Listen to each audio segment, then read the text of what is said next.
Halo Bapak Ibu, saudara-saudari sekalian, lovers and haters, salam cerdas Indonesiaku. Jumpa lagi kita pada kesempatan kali ini. Bagi Anda yang belum subscribe channel saya, silakan subscribe channel saya. Tekan loncengnya agar Anda dapat notifikasi setiap kali saya mengupload video-video saya. Oke, pertama-tama saya ucapkan selamat gitu ya kepada PDIP yang akhirnya berani mengumumkan calon presidennya. Kan selama ini dibuat seakan-akan jadi kayak misteri gitu ya. Walaupun orang menduga-duga itu kemungkinan besar Ganjar Pranowo, tapi di internal partai seakan-akan ada yang ya mungkin ini skenario kali juga ya. Oh bukan, nanti Ibu Mega ada kriterianya gitu ya. Sehingga ada beberapa teori kemungkinan nanti Puan yang jadi calon presiden dari PDIP atau Prananda. Ya kan? Tapi akhirnya terjawab sudah. Kemarin pada hari Jumat 21 April 2023, Ganjar Pranowo diumumkan sebagai calon presiden 2024 oleh Ketua Umum PDI Perjuangan, Megawati Soekarno Putri. Nah, yang menarik adalah mungkin ini akan menjadi pertanyaan dari sebagian besar Anda ya. Kenapa pengumumannya bisa diumumkan di Istana Presiden batu tulis? Ini kan menarik ya. Iya dong. Nah, ketika Anies Baswedan disebut sebagai calon presiden dari koalisi perubahan ya, yang terdiri dari Nasdem, Demokrat dan PKS, nggak bakal itu diumumkan di Istana Batu Tulis.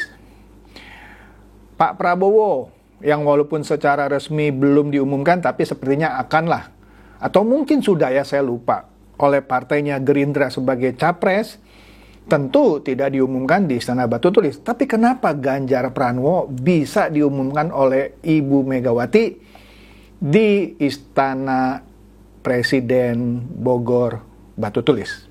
Nah, menarik kan? Nah, mungkin ada yang bertanya, wah nggak fair dong. Kok kalau PDIP boleh pakai Istana Presiden yang di Batu Tulis? Kenapa yang lain tidak bisa? Kan begitu. Oke. Nah, sebelum saya masuk ke bahasannya, sekilas saja dulu ya mengenai sejarah Istana Batu Tulis yang di Bogor ini ya, yang dipilih oleh Ketua Umum PDIP Megawati untuk mengumumkan Ganjar sebagai calon presiden 2024. Nah, ini ya, istana ini terletak di tengah-tengah kota Bogor ya, dan merupakan tempat peristirahatan Presiden Soekarno, presiden pertama Indonesia, ya kan? Nah, tempat ini punya nama lain, yaitu Hingpuri Bima Sakti, ya. Luas lahannya 3,8 hektar, tepat di pinggir anak Kali Ciliwung, ya. Nah, di sini ya kita sering kalau ke Bogor lihatlah yang suka ada menjangan gitu ya, kijang lah gitu-gitu ya. Nah, ternyata katanya Istana Batu Tulis ini sudah dilakukan pembangunannya sejak zaman Belanda tahun 1702 ya. Nah, kemudian setelah beberapa ratus tahun kemudian, tepatnya di tahun 1960-an lah ya, Presiden Soekarno membeli lahan di lokasi tersebut, ya. Kemudian dia meminta seorang arsitek yang namanya Raden Mas Sudarsono untuk merancang bangunan untuk rumah tinggal dan tempat peristirahatan. Jadi itu tanah di lokasi tersebut dibeli untuk dibangun rumah peristirahatan Presiden Soekarno. Nah, setelah Presiden Soekarno wafat, pemerintahan Orde Baru mengambil alih Istana Batu Tulis tersebut, ya. Tetapi ketika Presiden Soeharto lengser dan digantikan oleh Presiden Abdurrahman Wahid alias Gus Dur, Istana Batu Tulis itu kemudian kembali diserahkan kepada keluarga Soekarno. Artinya, berarti masih milik keluarga Soekarno, kira-kira begitu ya. Meskipun itu tetap disebut Istana Presiden.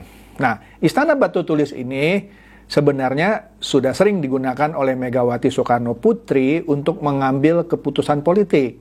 Seperti pada tahun 2009, Megawati mengumumkan maju di Pilpres berpasangan dengan Prabowo Subianto. Itu diumumkan di Istana Batu Tulis Bogor, ya. Kemudian di tahun 2017, ya, juga ada keputusan politik, ya, yang dimana Ibu Megawati itu bersama Pak Jokowi membahas dinamika politik pada saat itu. Nah, tapi kemudian berlanjut dari situ di tahun 2019, nah, berulang di situ Pak Jokowi kembali menemui Ibu Mega di Istana Batu Tulis untuk membahas calon wakil presiden pada saat itu, ya. Jadi dengan kata lain, Istana Batu Tulis ini sudah sering digunakan oleh Megawati Soekarno Putri. Jadi tidak usah heran juga gitu ya. Nah, kemudian baru-baru ini, ya belum terlalu lama sih, Oktober 2022, Megawati kembali mengundang Jokowi ke Istana Batu Tulis membahas Pilpres 2024. Nah, kemarin ya 21 April akhirnya Istana Batu Tulis Bogor dipakai lagi untuk mengumumkan Ganjar Pranowo sebagai calon presiden 2024 dari Partai PDIP. Oke, jadi itu latar belakangnya. Nah, sekarang apa yang menarik dari pengumuman Megawati Soekarno Putri tentang capresnya, yaitu Ganjar Pranowo? Begini, kalau koalisi perubahan yang mana dari 3 partai, Nasdem, Demokrat, dan PKS, rasanya kecil kemungkinannya akan berubah. Mereka sudah menetapkan capresnya adalah Anies Baswedan, tinggal cawapresnya. Nah, di sini yang terjadi tarik-menarik, ya kan? Kita tahu dari Partai Demokrat pastilah mengajukan AHY sebagai wakil Anies Baswedan. Tetapi PKS sepertinya punya calon sendiri, ya. Yang saya dengar terakhir dia mencoba melobi Mahfud MD, ya, yang akan dipasangkan dengan Anies Baswedan. Tapi apakah Partai Demokrat akan menerima jika Mahfud MD yang menemani Anies Baswedan ketimbang AHY? Nah, ini kan akan menjadi suatu masalah. Tentu penetapan cawapres ini jadi penting dan bisa menjadi perpecahan dari suatu koalisi. Bayangkan misalnya suara terbanyak di koalisi perubahan ini mendukung Pak Mahfud dan asumsi juga Pak Mahfud mau dipasangkan dengan Anies Baswedan, kemungkinan besar dugaan saya Partai Demokrat akan keluar dari koalisi perubahan. Mungkin dia akan gabung ke koalisi besar. Nah, koalisi besar yang sebelumnya kita tahu itu ada Gerindra, PKB, Golkar, P3, dan PAN, itu pun belum resmi menyatakan mereka adalah koalisi besar. Walaupun ada wacana yang ya sebut saja yang direstuilah tanda kutip oleh Pak Jokowi ketika silaturahmi di kantor PAN. Nah, di sini juga menarik.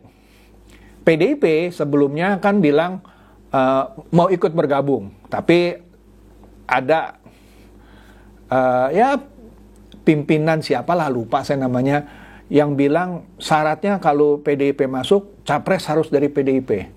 Tapi kemudian dibantah, tidak harus begitu katanya. Nah, oke deh. Tapi dengan diumumkannya Ganjar sebagai capres dari PDIP, nggak mungkin dong kalau PDIP gabung ke koalisi besar, Ganjar jadi cawapres. Orang sudah dideklarasikan kok sebagai capres PDIP di Istana Batu Tulis pula. Nggak mungkin lah sekarang kalau PDIP gabung dengan koalisi besar, Ganjar turun jadi cawapres. Nggak mungkin. Jadi dengan kata lain, kalau PDIP gabung ke koalisi besar, yang mana juga belum terbentuk siapa saja partainya ya, Ganjar pasti disodorkan sebagai capres. Pertanyaannya, kalau Ganjar disodorkan sebagai capres, Di koalisi besar, sebut saja demikian lah ya, yang terkuat adalah Prabowo Subianto. Apakah Prabowo Subianto mau jadi cawapresnya Ganjar Pranowo? Dugaan saya hampir-hampir mustahil. Hampir-hampir mustahil. Karena kenapa? Ada dua hal. Prabowo katanya nih, ketika Pak Jokowi disodorkan oleh PDIP, pertama kali menjadi capresnya PDIP, katanya PDIP melanggar perjanjian batu tulis juga. Karena di perjanjian batu tulis itu katanya kan ini kan katanya. Ada perjanjian entah tertulis atau tidak tertulis yang menyatakan jika pasangan Megawati dan Prabowo waktu itu kalah, maka yang selanjutnya didukung menjadi capres adalah Prabowo. Tapi akhirnya Pak Jokowi lah yang diajukan sebagai capres oleh PDIP. Sehingga akhirnya Pak Prabowo mengambil keputusan untuk tidak mau. Karena dianggap harusnya dia lah, kira-kira begitu ya yang saya tangkap. Akhirnya dia maju melawan Pak Jokowi. Nah, kemudian katanya ada juga kesepakatan nasi goreng. Katanya, saya nggak ngerti loh, ada kesepakatan nasi goreng yang kira-kira bunyinya sama. Ya, yaitu untuk mendukung Pak Prabowo sebagai capres 2024 katanya loh. Tapi dengan dideklarasikannya Ganjar, sepertinya tidak mungkin Ganjar dipasang sebagai cawapresnya Pak Prabowo. Yang mungkin adalah PDIP akan minta Gerindra, dalam hal ini Pak Prabowo, untuk mau jadi cawapresnya Ganjar. Yang menurut saya juga kecil kemungkinan. Jika ditawarkan demikian, kemungkinan besar Pak Prabowo akan maju tetap sebagai capres. Karena dia sebelumnya sudah punya koalisi juga kan dengan Caimin, yaitu dengan PKB. Koalisi Kebangkitan. Koalisi Indonesia Raya, sorry. Nah, di satu sisi, Golkar, PAN, dan P3 yang paling kuat menurut saya Pak Erlangga, ya. Tapi kalau dibandingkan dengan Pak Prabowo, elektabilitasnya lebih kuat atau lebih tinggi Pak Prabowo. Jadi yang paling masuk akal adalah Pak Prabowo sebagai capresnya dan Pak Erlangga sebagai wakilnya. Tapi itu pun tidak mudah, karena sebelumnya Pak Prabowo meskipun tidak resmi dari pihak PKB mengharapkan Caimin yang dipasang sebagai cawapresnya Prabowo. Nah, ini akan menimbulkan suatu dinamika politik yang menarik untuk diamati dalam beberapa bulan ke depan sampai pencalonan resmi capres ke KPU. Ya, beberapa skenario yang mungkin terjadi. Soal Anies Baswedan itu sudah kuku lah kita bilang ya, tinggal cawapresnya juga menjadi suatu tantangan.